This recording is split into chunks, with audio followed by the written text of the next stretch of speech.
Hello, everyone, and welcome to the June 1st, 2026 IndiView Weekly Market Update.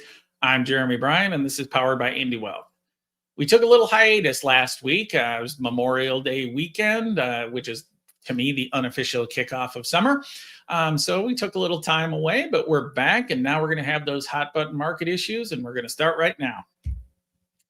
So let's start with number one. PCE data last week came out, the personal consumption expenditures, which is another inflation measurement. It's the preferred one of the Federal Reserve. It's the one they pay a little bit more attention to.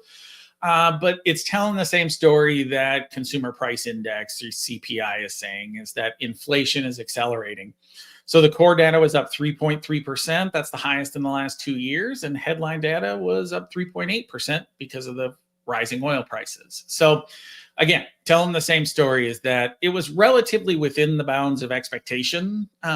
So the number wasn't a dramatic surprise, but we're expecting accelerating inflation, and that's what we're getting. So while it was within the range of expectations, it still is not a great story that inflation is accelerating.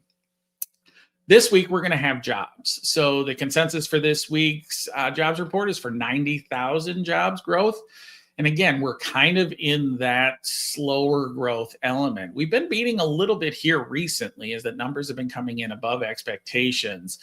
But I don't really see a significant trend of acceleration to that 200,000 plus that we saw in a couple of years ago. I think we are still going to be stuck in this kind of slower growth environment. Again, low hire, low fire for the most part. We're not seeing a lot of acceleration. I mean, unemployment is at 4.3%. So unless that's rising aggressively, which there doesn't seem to be any data suggesting that's doing so, the overall job holding environment remains relatively solid because we're not losing a lot of people. But we're not massively expanding the growth of the job market either. So we're kind of in this slow growth element right now. And I don't see anything that's really going to push us upward aggressively. There doesn't seem to be any real indication. We still have high oil prices. So input costs for companies are still relatively high. And also they're still working through their artificial intelligence and trying to figure out, like, how many people do I need for this? How do I adjust? Who do I get rid of? Who do I keep? Who do I adjust so that we're going to stay very productive? We're going to increase our productivity on the same employment staff or maybe even slightly less. So I think we're still in that scape, and I just don't see a way out of it on the upside. I think on the downside would be, obviously, the longer we're in this, if we start to see massively accelerating oil prices where it has a real influence on consumer spending, then we could see job trends turn the other way, because if we're not spending on the things we want to spend on, companies aren't going to keep the same level of staffing that they had before. So want to pay attention to that from that front, but I do think the slower growth environment is going to be here for a while. Turning to number two, I want to talk about jobs here a little bit again, because I've been reading more and more about what's called Jevon's paradox, which I won't explain it perfectly, but really is saying that, as an efficiency rises for whatever the thing may be that's getting more and more efficient, we actually use more, not less of it going forward. And so from the jobs perspective, there is an interesting two-camp thing going on with artificial intelligence and jobs. One camp, obviously the draconian camp, I've heard as much as 20% unemployment. There's zero evidence of this right now. But that as artificial intelligence becomes a more and more productive, more and more prevalent, more and more use cases, there's going to be less and less need for jobs, and therefore the unemployment rate will skyrocket as a result. The other camp, the Jevon's paradox camp, if you will, which is much more that, okay, as artificial intelligence is deployed, there may be some job loss and jobs eliminated as a result, but there also may be use cases and things we're not doing right now that we may do in the future that will actually expand the opportunity set, and we'll have more jobs, we'll have different jobs, but we'll have more because of what we're doing will create a productivity curve that more and more people will want to get involved in. I tend to lean more on the second camp. I think humans generally are pretty creative people, and they can utilize tools to enhance their productivity, but also to build new things. And I think artificial intelligence fits into that. The classic example I've used in the past is that CPAs, when Intuit came out with TurboTax decades ago at this point right now, the initial thought was, well, there goes CPAs, they're done.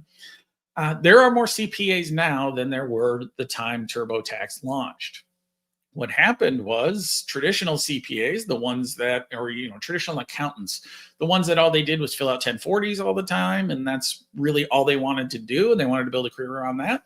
That probably eroded away, and that those jobs were eliminated by somebody who can do the same thing with software.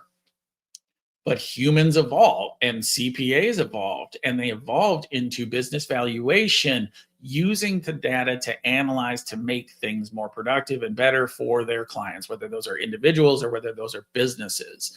And so they became more valuable by using the tools and saying, well, I'm not only just entering data at this point right now, I'm analyzing data to make things better for you. Those people thrived. And again, the number of CPAs now is greater than when TurboTax was initially launched. So I think there is still an avenue in doing this with artificial intelligence. I think there will be some disruption. There will be painful points. There will be jobs eliminated. But for those that can use the tool and use the resource and become creative in how they use it to better themselves and to better make themselves more valuable in the marketplace, I still think there is a world of opportunity ahead. Turning to number 3, we got a couple of cybersecurity companies reporting. Palo Alto and CrowdStrike are reporting this week. It's been an interesting year for cybersecurity companies.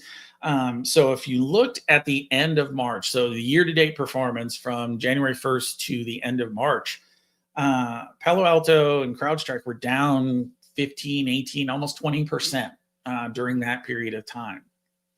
And subsequently, the switch flipped at the end of March to now.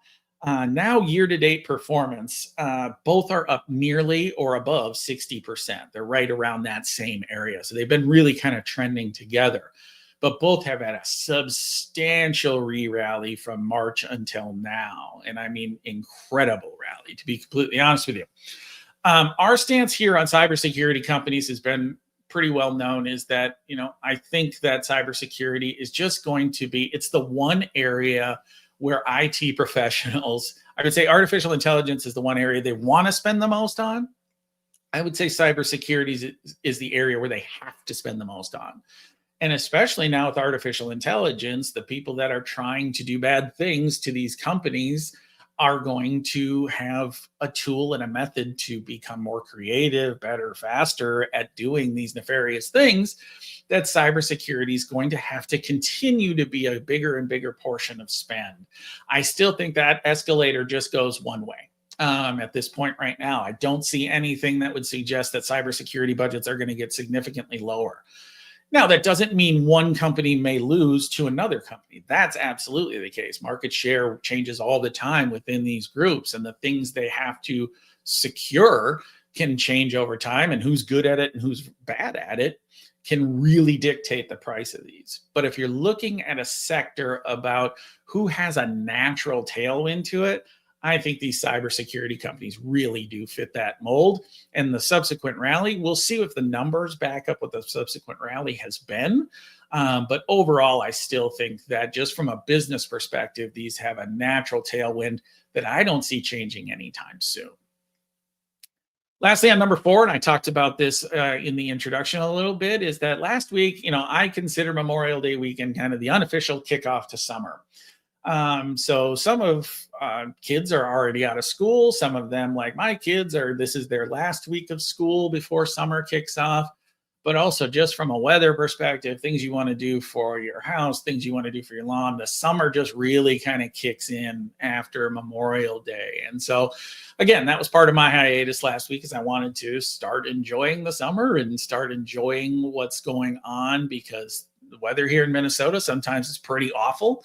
Again, 46 weeks out of the year, I think I love living here. 6 weeks out of the year, I think I'm an absolute lunatic for living here. we are definitely out of the lunatic phase and we're in the enjoyable phase at this point right now. So I hope you all had a good unofficial summer kickoff, and I hope you have good plans coming ahead to enjoy with friends and family. But that's all I have for this week. Tune in next week where we'll have our next hot button issues. But until then, thank you very much. Take care.